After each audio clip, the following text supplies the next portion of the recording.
Como que o governo do Donald Trump pode afetar os seus investimentos? Fala, guys! Jonathan Leão aqui e olha só, antes da gente começar esse vídeo, eu preciso que você entenda que raramente eu faço esses vídeos dedicados ao tema de política, mas ultimamente eu tenho visto aí muita desinformação, medo, equívocos circulando por todo lado, seja aqui nos Estados Unidos, seja informações na internet que a gente vê pelo Brasil, e por isso que eu quero fazer esse vídeo para poder esclarecer todas essas coisas, né? E como vocês já devem saber, Donald Trump acaba de assumir aqui a presidência dos Estados Unidos. Isso pode trazer mudanças significativas que você precisa conhecer, principalmente se você investe aqui na Bolsa de Valores dos Estados Unidos, a Bolsa de Valores americana, ou até mesmo se você está querendo começar a investir aqui nos Estados Unidos, dolarizar o seu patrimônio, ou até mesmo você que é um entusiasta aí das criptomoedas, se você investe em Bitcoin, você precisa assistir esse vídeo. Seja você uma pessoa que goste de Donald Trump ou não goste de Donald Trump, eu peço que você assista esse vídeo com a mente aberta. Afinal, Donald Trump é o novo presidente, né? Ele foi reeleito aqui nos Estados Unidos e nós estamos aqui fazendo esse vídeo justamente para te ajudar a ter os melhores retornos possíveis e cuidar do seu patrimônio, cuidar do seu dinheiro, cuidar do seu investimento, né? Inclusive, eu vou te apresentar dados históricos, olha que legal, para que tu possa entender quais candidatos que trouxeram os maiores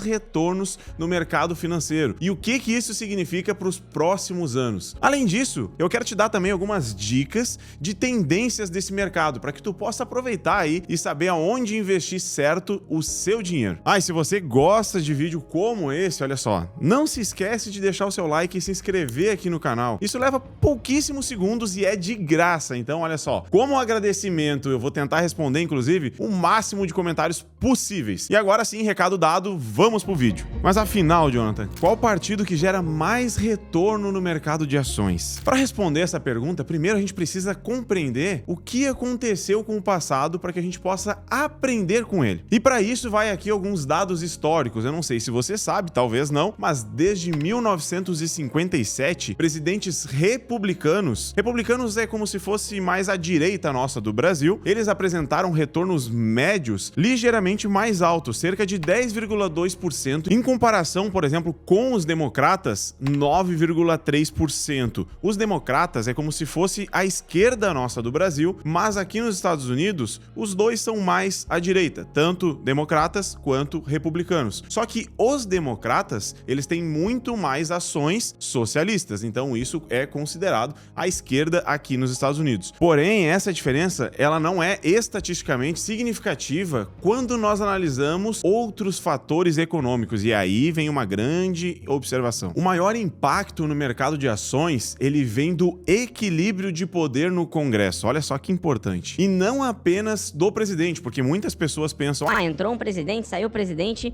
e tudo mudou e agora o mundo vai acabar. E não. Olha só, um congresso, quando ele é dividido, quando um partido controla a Câmara e o outro partido controla o Senado, historicamente ele gera maiores retornos, com uma média, por exemplo, de 13,7%. Isso ocorre porque quando o Congresso está dividido, ele cria estabilidade e ele impede mudanças drásticas que podem assustar os investidores. E se os investidores têm mais confiança, eles vão investir mais, sabendo que o dinheiro deles está mais protegido. Mas o que nós devemos fazer, né, como investidores agora com a entrada de Donald Trump como presidente, né? Historicamente, a melhor estratégia para que você consiga ter bons retornos é continuar investindo. Isso mesmo, permanecer investindo, independente de quem esteja no poder. Por exemplo, investir antes das eleições teve os melhores resultados 60% dos casos. Investir aos poucos durante um ano eleitoral teve sucesso em 26% das vezes. Já quem esperou para investir após a eleição teve sucesso em apenas 13% dos casos. O que isso nos prova, né? Que no longo prazo, manter-se investindo em um portfólio diversificado é a melhor abordagem que você pode fazer. Mas aí também tem um outro ponto, né? Qual é o impacto da política nos setores do mercado, né? Quais são os setores que vão se beneficiar com o governo Trump, né? Um exemplo interessante é o desempenho das ações de energia durante o governo Trump, que era pró-energia tradicional, ou seja,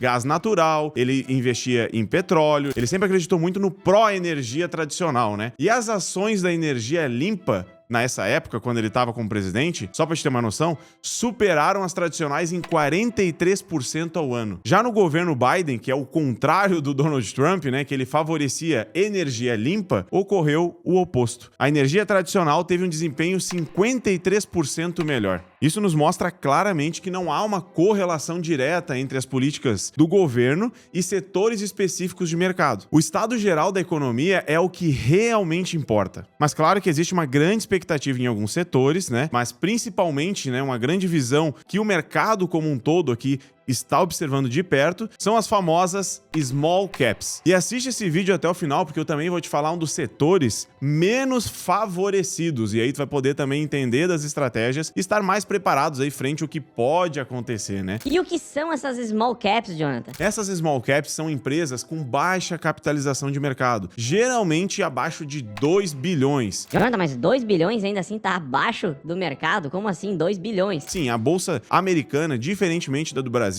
tem muito mais opções, tem muito mais valor de mercado. Pra te ter uma noção, tem fundos imobiliários aqui chamados REITs, que um deles dá basicamente todo o valor de mercado da bolsa brasileira. Então aqui o parâmetro é diferente da do Brasil, leva em consideração a bolsa americana, né? E essas empresas, elas são menores, principalmente quando comparado às large caps, que são as grandes empresas. Quais empresas são essas, Jonathan? Por exemplo, a Meta, né, do Facebook Ads, do Zuckerberg, a Amazon, do Jeff Bezos, a Tesla, do Elon Musk e várias outras. Essas são consideradas as large caps. E também tem as middle caps, que são as empresas de tamanho médio. Mas retomando sobre as small caps, geralmente elas têm alto potencial de crescimento. Então tem muitas pessoas que ficam de olho nelas para poder ter uma rentabilidade maior. Mas eu também preciso te avisar aqui que quanto maior o crescimento dela, também o maior o risco. Então, elas também são consideradas mais arriscadas devido à sua menor estabilidade. Claro, também por outro lado, maior possibilidade de retorno. E já anota aqui que eu vou te falar agora duas empresas para você ficar de olho, estudar aí, principalmente aí, considerando essas small caps. Inclusive, as duas empresas que eu vou te falar aqui estão na minha carteira e eu invisto nelas. A Palantir é uma empresa para você ficar de olho, principalmente agora com o governo Trump, né? Por que eu tô te falando isso? Porque ela é focada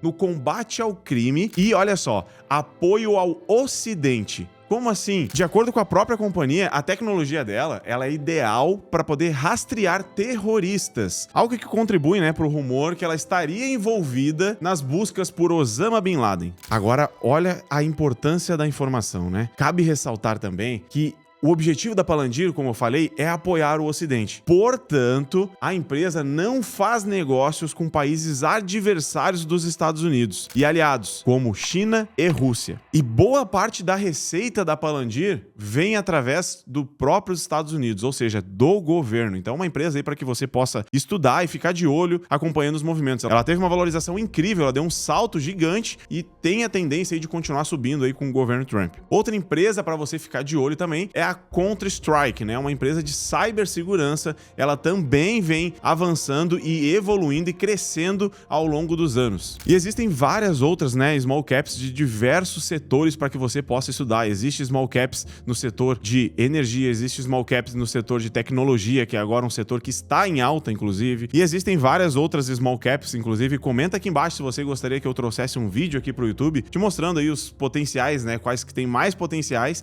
e diversificando aí no setor. Uma das coisas também que ajudaram o Donald Trump a ser eleito aqui nos Estados Unidos, sem dúvida, foi o apoio dele à criptomoeda, né? Principalmente ao Bitcoin. O Donald Trump, que durante a sua campanha eleitoral, basicamente, ele promoveu e citou várias vezes, inclusive, sobre criar uma reserva de Bitcoin para os Estados Unidos. Isso, querendo ou não, ajudou ele, né, com os entusiastas de Bitcoin a apoiar a sua candidatura e, consequentemente, tendo êxito com isso, né? E, pra te ter uma ideia como isso foi tão forte, o Bitcoin, depois dele ser eleito, acabou rompendo a barreira e alcançando um marco de $100 mil. Isso foi algo histórico. Lembrando que o Bitcoin, ele oscila muito, né? Mas muitas pessoas, quando conseguiram aproveitar ali o benefício quando ele estava a $17 mil, porque temos que lembrar que o Bitcoin, ele é regido, né? O preço base no dólar. Então, muitas pessoas ficam olhando ali quanto que está em real, mas eu até te recomendo que você sempre analise analise quanto que ele está em dólar. Mas a questão que a gente deve se perguntar e que você também deve estar se perguntando é: será que ele vai continuar subindo? E vale lembrar que nos últimos dias, os executivos aqui de criptomoeda, por exemplo, eles ofereceram sugestões a David Sachs, um capitalista de risco que Trump ele nomeou para supervisionar as criptomoedas e inteligência artificial. E olha que coincidência, né? As empresas de tecnologia, né, principalmente de inteligência artificial, estão subindo na Bolsa de Valores, né? Então, as criptomoedas romperam um marco histórico e alcançaram $100 mil.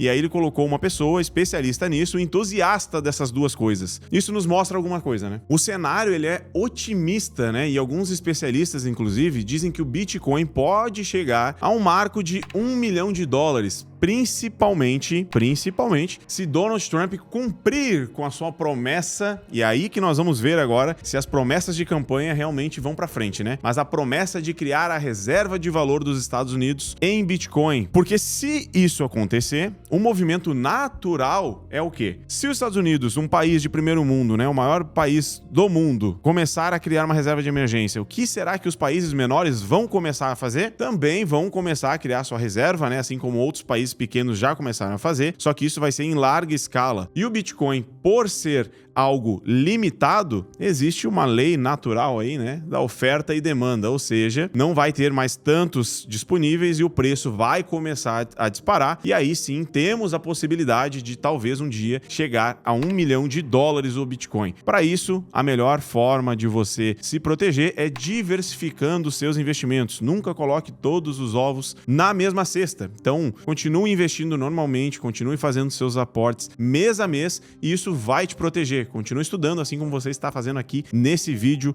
do YouTube, né? Agora, sobre os REITs, né? Os famosos aí fundos imobiliários americanos. No final de 2024, as taxas de juros, o famoso Fed aqui nos Estados Unidos, eles começaram a cair, né? Nós tivemos basicamente 3 cortes de juros aqui nos Estados Unidos, mas com a política de Donald Trump, que promete mudar algumas regras nos impostos e taxas mais altas, não temos novas previsões de cortes no FED, o que ocasiona também com juros mais altos para os REITs. Então, imagina só que os REITs, né, esses fundos imobiliários, eles vão pedir dinheiro emprestado para o banco. Se tiver com uma taxa de juros mais altas, automaticamente os juros e o financiamento, né, dessas novas compras de prédios, terrenos e imóveis vão ficar mais caro, e eles compram isso para poder colocar justamente para alugar. E se ficar mais caro, vai ter menos dinheiro, e menos dinheiro significa também em distribuir menos dividendo, né, distribuir menos os seus lucros pros acionistas. Então, acaba não sendo tão interessante no curto prazo. Mas lembrando que no longo prazo acaba se tornando inclusive uma oportunidade, porque se você consegue comprar e continua com a sua estratégia, está pensando justamente no longo prazo na sua carteira de investimento, nos seus investimentos, você com certeza vai conseguir inclusive se beneficiar. Mas tem também aqui alguns REITs que podem se beneficiar com tudo que está acontecendo ou que está para acontecer. E um grande exemplo disso é o Equinix. O Equinix, ele é um REIT de data center, ou seja, ele aluga espaço para as empresas de tecnologia, né? Então tem muitos deles, inclusive esse que aluga, por exemplo, para a Nvidia e várias outras, e você consegue receber dividendos em dólar desses tipos de REIT também. Então por isso a importância de diversificar. Inclusive, né, esse setor, como eu te falei, é um dos que mais crescem aí nos últimos anos e tem uma pretensão muito grande de continuar crescendo esse setor de tecnologia. Então vale a pena olhar mais de perto também para esses REITs de data center para diversificar a sua carteira. Agora me conta aqui nos comentários, você já investe aqui nos Estados Unidos? O vídeo de hoje fica por aqui, o meu nome é Jonathan Leão e eu te vejo num próximo vídeo.